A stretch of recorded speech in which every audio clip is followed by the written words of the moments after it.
from imperial steel to high-tech armor. This is the complete catalog of the evolution of the Japanese tank. Let's start with the genesis, spanning 1918 to 1927. British Mark IV female. The arrival, the very first tank to ever touch Japanese soil. Imported from Britain in 1918, it shocked the Japanese military with its ability to crush obstacles. Medium Mark a Whippet, the runner, acquired alongside the Mark IV. It was fast and agile, teaching Japan the value of speed, a lesson that would define their tank doctrine for decades. Renault FT Type 79, the first teacher, the first tank officially adopted by the Japanese Army. Engineers studied every bolt of this French tank to learn the secrets of the rotating turret. Next, the light and mediums of the early era, 1929 to 1939. Type 89 One-Go, the grandfather, Japan's first domestic medium tank. With a low-velocity 57mm gun and a unique diesel engine, it proved that Japan could build its own armor. Type 95 Heavy Rogo, the multi-turreted beast, an early experiment in land battleships, a massive, clumsy fortress with multiple turrets that proved to be a dead end in design. Type 92 Jyu-Sokosha, the cavalry car, a tiny tracked vehicle built purely for speed. Armed only with machine guns, it was designed to scout ahead of the cavalry across the plains. Type 94 TK, the supply hauler, a tiny tankette famous for the wrong reasons. Originally designed to tow trailers, it was pressed into combat despite armor thin enough to be penetrated by rifles. Type 97 TK, the Scout, the successor to the Type 94. It moved the engine to the rear and gave the commander a 37mm gun. Small, fast, and perfect for reconnaissance. Type 95 Hago, the Sprinter, the most produced Japanese tank of the war. Fast and light, it dominated in Malaya but became a death trap against American tanks later in the war. Type 4 Canoe, the Hybrid, a desperate improvisation. Engineers jammed a medium tank turret onto a light tank hull. It was top-heavy, but it packed a bigger punch than standard light tanks. Type 98 Keini, the Improvement. Designed to replace the Hago, it was faster, lower, and used welded armor. A superior light tank, but Japan couldn't produce enough of them. Type 5 Keiho, the Unfulfilled Potential. The culmination of Japanese light tank design. It fixed all the problems of the previous tanks, but only one prototype was built. Now, the main battle line of World War II, 1937 to 1945. Type 97 Chiha, the Icon, the face of the Imperial Japanese Army. With its rivets and radio antenna railing, it fought on every front, though its gun was weak against enemy tanks. Type 97 Kai Shinhoto Chiha, the Upgrade. Shinhoto means new turret. The Japanese hurriedly upgraded the Chiha with a high-velocity 47mm anti-tank gun to give it a fighting chance. Type 97 Chiha Short Gun, the naval support.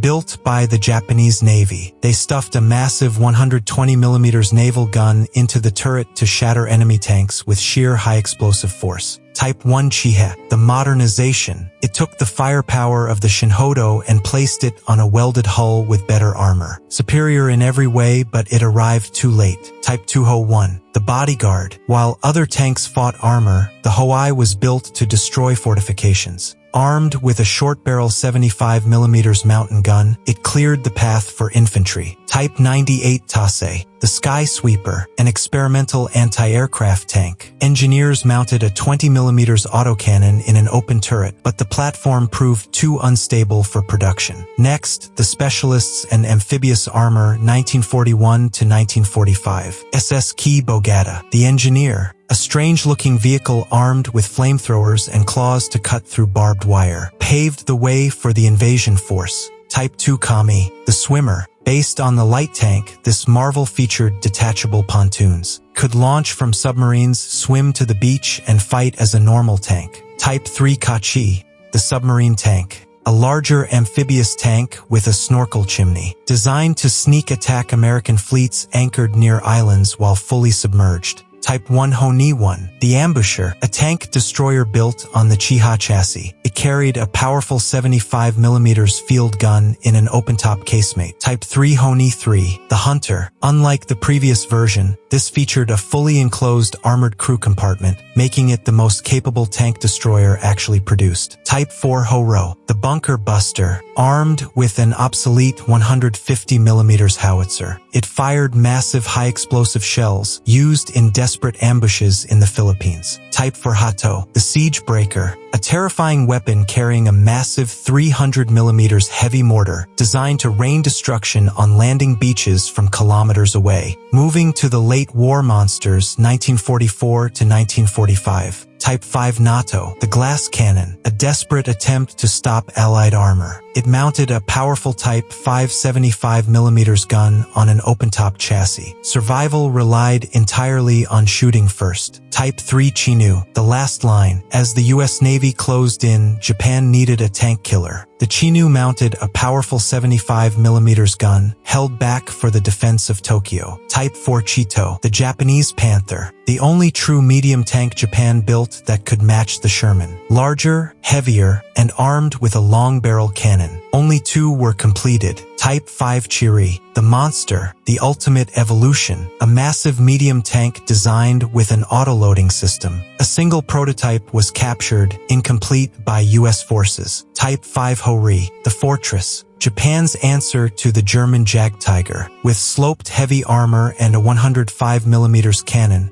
it existed only on blueprints, remaining a legend. A 1 Super Heavy, the Ghost, a 150-ton land battleship designed to be a mobile fortress. With 150mm of armor and multiple turrets, strictly kept secret. It remains the greatest mystery. Next, the Cold War Rebirth 1954 to 1989. CA-1, the Experiment, the first prototype of post-war Japan. Designed to be as short as possible to hide in the tall grass, resulting in a strangely flat profile. Type 61, the Resurrection, the first post-war domestic tank. Inspired by the American pattern but smaller to fit Japanese railways, it marked the return of heavy industry. Type 60 SPRG, the Ambidextrous, a unique Cold War oddity. A tiny 2-man tankette armed with twin 106mm recoilless rifles, designed to fire 2 shots and run. Type 60 ATM, the Wire Guider. Before computers, Japan built this. A tracked APC armed with wire-guided missiles that the operator had to steer manually with a joystick. Type 73 APC, the aluminum box, Japan's amphibious workhorse during the Cold War, designed to ferry troops across Japan's many rivers. Type 75 SPH, the Rapid Fire, Japan's artillery piece of the Cold War. It featured an autoloader for its 155mm howitzer, allowing it to fire a burst of shells quickly. STB-1, the Legend, the prototype for the Type 74. It featured an automatic loader and a remote-controlled machine gun system, considered too expensive for the final version. Type 74, the Mountain Sniper, a technological marvel. It introduced hydropneumatic suspension, allowing the tank to kneel or lean to hide behind ridges. Type 87 SPAAG, the gun tank, Japan's self-propelled anti-aircraft gun. Built on the Type 74 chassis and mounting twin 35mm cannons, it can shred aircraft and ground targets alike. Finally, the modern era 1989 to present. Type 89 IFV, the Cavalry, Japan's infantry fighting vehicle. Fast and agile, it fights alongside main battle tanks, using its 35mm autocannon to engage light vehicles. Type 99 SPH, the Long Arm, a massive self-propelled howitzer with an extremely long 155mm barrel. It rains destruction from miles away using advanced data links. Type 90, the Box of Steel, Japan's heavyweight. Resembling the German Leopard 2, it features advanced composite armor and a 120mm smoothbore gun. Built to stop a Soviet invasion. Type 10, the Modern Samurai, the smartest tank in the world. Lighter than Western tanks but stronger due to nanocrystal steel. With a CVT transmission and modular armor, it is the peak of Japanese engineering.